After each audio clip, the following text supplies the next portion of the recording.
नमस्कार दोस्तों, पहलवान गुरुदीन ग्रुप ऑफ कॉलेज के यूट्यूब चैनल पर आपका हार्दिक स्वागत है। मैं विभा ताम्रकार, राजनीति विज्ञान की प्रवक्ता, एक नए वीडियो के साथ उपस्थित हुई हूँ।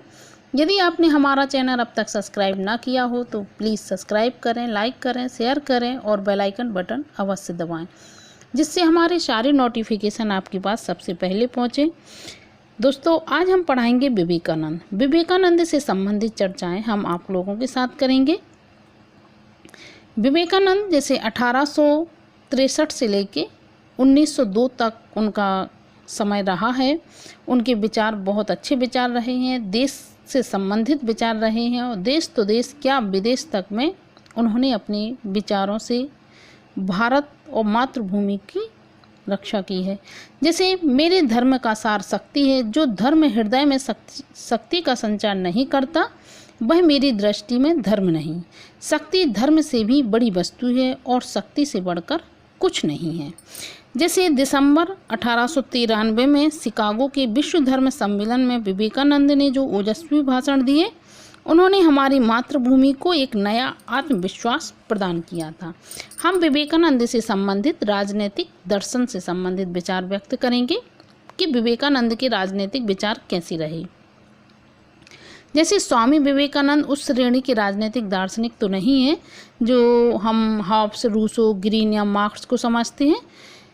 उन्होंने राजनीतिक दर्शन के आधारभूत अध्ययन किया है और ना उन्होंने राजनीतिक प्रक्रिया तथा व्यवहार की प्रेरक शक्तियों की गहराई में बैठकर प्रयत्न किया है, लेकिन उन्होंने बहुत अच्छे विचार व्यक्त राजनीति में किए हैं। वह स्वयं कहते भी हैं कि मैं ना राजनीतिज्ञ हूँ ना राजनीतिक आंदोलनकारी, मैं केवल आत्म तत्व की चिंता करता हूँ। जब यह ठीक होगा तो सब काम अपने आप ठीक हो जाएंगे। ये उनके विचार थे। वह आधुनिक भारत के सामाजिक तथा राजनीतिक चिंतन के विकास को व्यवस्थित ढंग से समझने के लिए आवश्यक है कि विवेकानंद के विचारों को हम समझें। राजनीतिक उनके विचार क्या थे? जैसे सबसे पहले वह कहते थे राष्ट्रवाद तथा धार्मिक सिद्धांत। उन्होंने कहा राष्ट्रवाद और धार्मिक सिद्धांत को महत्व दिया। जिस प्रकार संगीत में एक प्रमुख स्वर होता है, वैसे ही हर राष्ट्र के जीवन में एक प्रधान तत्व हुआ करता है। अन्य सब तत्व उसी में केंद्रित होते हैं। भारत का तत्व है धर्म, इसलिए उन्होंने राष्ट्रवाद के एक धार्मिक सिद्धांत की नींव का निर्माण करने के लिए कार्य किया। आगे चलकर उसी सिद्धांत का बिपिन चंद्रपाल तथा अरविंद ने पक्ष पोषण किया है। तो वह राष्ट्रवाद को तो महत्व देते ही थे, साथ साथ धार्मिक को भी महत्व देते थे। वह कहते थे जैसे जन्मभूमि की सेवा को अपना सबसे बड़ा कर्तव्य समझो।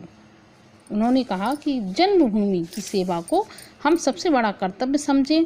एक जगह कहते हैं कि हे वीर निर्भीक बनो, साहस धारण करो, इस बात पर गर्व करो कि तुम भारतीय हो और गर्व के साथ घोषणा करो मैं भारतीय हूँ और प्रत्येक भारतीय मेरा भाई है। तुम अपनी कमर में लंगोटी बांध कर गर्व के साथ उच्च स्वर में घोषणा करो भारतीय मेरा भाई है, भारतीय मेरा जीवन है, भारत के देवी देवता मेरे ईश्वर हैं, भारतीय समाज मेरा बाल्यकाल का पालना है और यौवन का आनंद उद्यम है, पवित्र स्वर्ग और मेरी वृद्धावस्था में वाराणसी है। मेरे बंधु बोलो भारत की भूमि मेरा परम स्वर्ग है, भारत का कल्याण मेरा कल्याण है। ये विवेकानंद के स्वर थे। फिर उन्होंने कहा कि स्वतंत्रता संबंधी धारणा पर भी उन्होंने विश्वास किया कि भारत को एक स्वतंत्र देश होना चाहिए। जैसे राजनीतिक चिंतन के क्षेत्र में विवेकानंद की एक अन्य महत्वपूर्ण देन उनकी स्वतंत्रता की धारणा है। वह उनका कहना था कि संपूर्ण विश्व अपनी अनवरत गति के द्वारा मुख्यतः स्वतंत्रता की ही खोज कर रहा है। उन्होंने कहा जीवन सुख और समृद्धि की एकमात्र शर्त है। चिंतन और कार्य में स्वतंत्रता है। जिस क्षेत्र में यह नहीं है उस क्षेत्र में मनुष्य जाति और राष्ट्र का पतन होगा। ये उनके शब्द थे। इतने अच्छे शब्द उन्होंने व्यक्त किए हैं। वह कहते थे कि विचार और कर्म की स्वतंत्रता जीवन विकास और कल्याण की एकमात्र शर्त है। जहाँ उसका अभाव होता है वहाँ मनुष्य जाति और राष्ट्र आवश्यक अवनति की ओर जाता है। जहाँ इसका मतलब अभाव होता है तो देश क्या होता है, अवनति की ओर जाता है। शक्ति और निर्भीकता का संदेश उन्होंने दिया राजनीति में कि शक्ति और निर्भीक बनो। राजनीति के चिंतन के क्षेत्र में विवेकानंद की अन्य महत्वपूर्ण देन है शक्ति और निर्भीकता। राजनीति शास्त्र की उन्होंने विवेकानंद ने भारतवासियों को शक्ति और निर्भीकता का संदेश दिया और उनके हृदय में यह भावना भरने की कोशिश की कि वे बिना शक्ति के हम अपने अस्तित्व को कायम नहीं कर सकते हैं और न अपने अधिकार की रक्षा कर सकते हैं, समर्थ हो सकते हैं। विवेकानंद ने अप्रत्यक्ष रूप से यह संदेश दिया कि भारतवासी शक्ति, निर्भीकता और आत्मबल के आधार पर ही विदेशी सत्ता से लोहा ले सकते हैं। तो ऐसे उनके विचार थे। उन्होंने व्यक्ति की गरिमा पर विश्वास रखा कि व्यक्ति को गरिमा होनी चाहिए और अधिकारों की अपेक्षा कर्तव्यों पर बल दिया उन्होंने। वह कहते हैं कि आधुनिक विश्व में विभिन्न समूहों तथा वर्गों के अधिकारों के समर्थकों के बीच निरंतर संघर्ष चल रहा है। फलस्वरूप समाज धीरे धीरे अधिकारों के परस्पर विरोधी सिद्धांतों की सफलता के लिए युद्ध का अखाड़ा बनता जा रहा है। किंतु विवेकानंद ने कर्तव्यों को महत्व दिया। वे चाहते थे कि सभी व्यक्ति और समूह अपने कर्तव्यों और दायित्वों का पालन ईमानदारी से करें।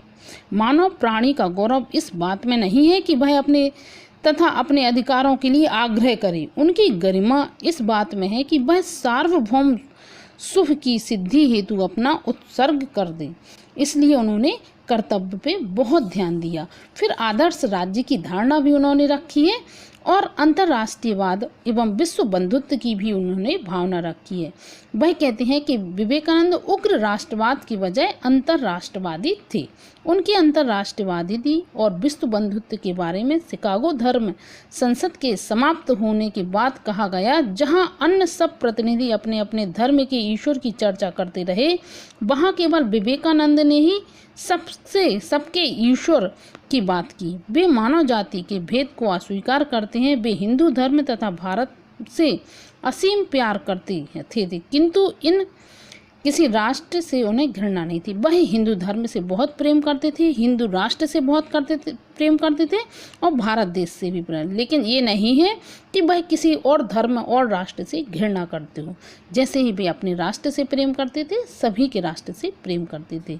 तो ये हुई विवेकानंद के राजनीतिक सिद्धांत से संबंधित चर्चा। आशा करती हूँ दोस्तों कि आपको ये पार्ट चैप्टर पसंद आया होगा। धन्यवाद।